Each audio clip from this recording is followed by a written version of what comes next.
storms, from yacht races to personal triumphs. Neal, tell us about your origin and story. Your story began in apartheid-era South Africa, from facing both racial and physical adversity. Can you take us back to those early years? What lit the spark for you in sailing around the world, and what determined you to embark on this incredible journey?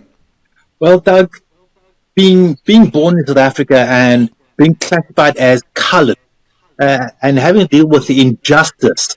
So it was a totally segregated country. We had one part of the bus was for whites only. The other part of the bus was for the rest who were not white. So this segregation was systemic throughout every aspect of South African society.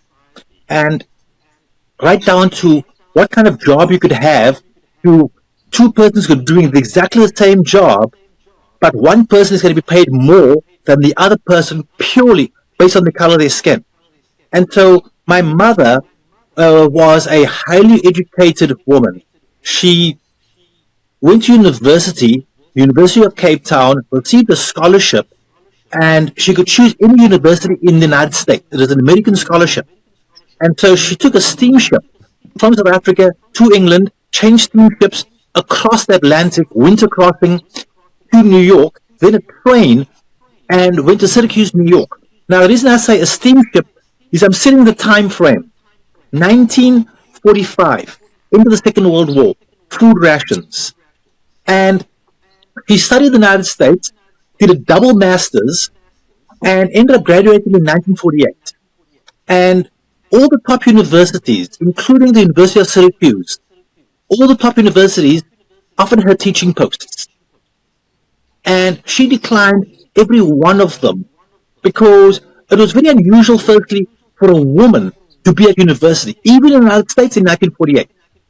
Very, very few women graduated, and even fewer people of color. And so she chose to go back to South Africa. She chose to make a difference because she believed in equality.